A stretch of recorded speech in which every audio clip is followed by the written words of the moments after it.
India ഭരിക്കുന്ന BJP Kodungallur ഭരിച്ചാൽ ആകാശം ഇടിഞ്ഞു വീഴുകയൊന്നുമില്ലെന്ന് ഇസ്മയിൽ എറമംഗലത്ത്. എല്ലാവിധ ലാബ് ടെസ്റ്റുകൾക്കും MHL smart labs, Dubai road Eriyad, Bahadur mall Kara and Manus properties, Asmabi college. Usman Kodungallur എഴുതിയ മുഖപുസ്തകത്തിലെ കുറിപ്പിന് മറുപടിയായാണ് ഇസ്മയിൽ എറമംഗലത്ത് ഇങ്ങനെ കുറിച്ചത്. ഇന്ത്യ ഭരിക്കുന്ന BJP കൊടുങ്ങല്ലൂർ ഭരിച്ചാൽ ആകാശം ഇടിഞ്ഞു വീഴുകയൊന്നുമില്ല. മുസ്ലിങ്ങൾക്ക് മാത്രമായൊരു ഭീഷണിയില്ല. ഭയം വളർത്തി വർഗീയത വളർത്തി വോട്ട് തട്ടാൻ ശ്രമിക്കുന്ന മാടമ്പള്ളിയിലെ യഥാർത്ഥ മനോരോഗികൾ ഇടങ്ങന്മാരാണെന്ന് പറയാതെ വയ്യ എന്ന് പറഞ്ഞാണ് വാചകം അവസാനിക്കുന്നത്. കൊടുങ്ങല്ലൂരിലെ പ്രമുഖ സാമൂഹ്യ പ്രവർത്തകയുടെ ഭർത്താവാണ് ഇസ്മയിൽ എറമംഗലത്ത്. ഇതിനകം തന്നെ ഇസ്മയിൽ എറമംഗലത്തിന്റെ പോസ്റ്റ് സമൂഹ മാധ്യമങ്ങളിൽ വൈറലായി കഴിഞ്ഞു. ഉസ്മാൻ കൊടുങ്ങല്ലൂർ ഫേസ്ബുക്കിൽ കുറിച്ചത് ഇങ്ങനെ: ഇന്ന് ഞായറാഴ്ച, കാലിന് വയ്യാത്തതുകൊണ്ട് കുറച്ചുനേരം ഒന്നുറങ്ങാമെന്ന് വെച്ച് അലാറം ഓഫ് ചെയ്താണ് രാത്രി ഉറങ്ങാൻ കിടന്നത്. പക്ഷേ രാവിലെ 7 മണി കഴിഞ്ഞപ്പോഴേ മൊബൈലിൽ ബെല്ലടിച്ചു. ഗേറ്റ് തുറക്കൂ, ഞാൻ പുറത്തുണ്ട്.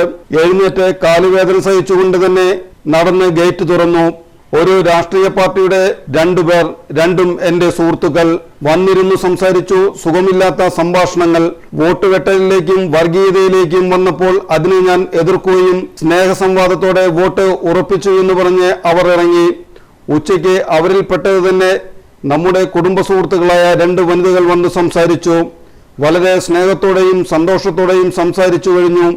ഇറങ്ങാൻ നേരം പറഞ്ഞ ഡയലോഗ് നെഞ്ചിൽ തറച്ചു. അവർ വന്നാൽ കൊടുങ്ങല്ലൂരിലേക്ക് ഇറങ്ങേണ്ട. അവരിലും വന്നത് വർഗീയതയാണ്. ഇതിലും വലിയ രാഷ്ട്രീയ കലാപം കൊടുങ്ങല്ലൂരിൽ നടന്നപ്പോൾ അതിന്റെ ഉള്ളിലൂടെ നടന്നുള്ള ശീലം എനിക്കുണ്ട്. കേരള മാപ്പിള കലാ അക്കാദമിയുടെ നേതൃത്വത്തിൽ സമാധാന പ്രോഗ്രാം കൊടുങ്ങല്ലൂർ ടൗൺ ഹാളിൽ നടത്തിയതിൽ സംഘാടകരിൽ ഒരാളാകാൻ എന്നെ പ്രേരിപ്പിച്ചത് എന്റെ പിതാവിന്റെയും മാതാവിന്റെയും മതേതര നിലപാട് മൂലമാണ് എന്ന് ഞാൻ പറഞ്ഞില്ല. കാരണം വർഗീയത തൊട്ടു തീണ്ടാത്ത സ്വാതന്ത്ര്യ സമരസേനാനി എറമംഗലത്ത് അഹമ്മു സാഹിബിന്റെ മകനാണ് ഞാൻ. നിങ്ങൾക്ക് പ്രവർത്തിക്കാനുള്ള ഊർജം വർഗീയതയല്ല വേണ്ടത്, അത് ഇവിടെ ചെലവാകില്ല. നിങ്ങളുടെ ഭരണ നേട്ടങ്ങൾ ചൂണ്ടിക്കാണിച്ച് വോട്ട് ചോദിക്കുക. എന്തോ ഇവരുടെയൊക്കെ സംസാരം കേട്ടാൽ കൊടുങ്ങല്ലൂരിൽ നിന്ന് ഓടിപ്പോകേണ്ട ഒരു അവസ്ഥ സംജാതമാകും എന്നാണ് ഇവരെല്ലാം പറയുന്നത്. എവിടെ ഇലക്ഷൻ ഉണ്ടെങ്കിലും അതിൽ ഭരണപക്ഷമാണെങ്കിൽ ഭരണത്തിന്റെ നേട്ടങ്ങളും, പ്രതിപക്ഷമാണെങ്കിൽ ഭരണപക്ഷം കഴിഞ്ഞ കാലങ്ങളിൽ ചെയ്ത കോട്ടങ്ങളുമാണ് പറയേണ്ടത്. അല്ലാതെ ഇവിടെ വന്ന് ഓരോരുത്തരെയും കണ്ടുപറയേണ്ടത് വർഗീയതയല്ല. വർഗീയത പറഞ്ഞു വോട്ട് പിടിക്കാൻ വേറെ വിഷയങ്ങൾ ഇല്ല അല്ലേ? പച്ചയ്ക്ക് വർഗീയത പറയുവാൻ ഇവരെ പ്രേരിപ്പിച്ചതിനോട് എനിക്ക് ലജ്ജ തോന്നുന്നു. എന്റെ പിതാവ് അവിഭക്ത കമ്മ്യൂണിസ്റ്റുകാരനായിരുന്നു. ആരുമൊരു വർഗീയവാദിയായി ജനിക്കുന്നില്ല. അവളെ അങ്ങനെയാക്കുന്നത് ഇങ്ങനെയുള്ളവരാണ്. വർഗീയ വിഷം ചീറ്റുന്നവർ ഒന്ന് മനസ്സിലാക്കുക, നിങ്ങളാണ് ഈ നാടിന്റെ ശത്രു.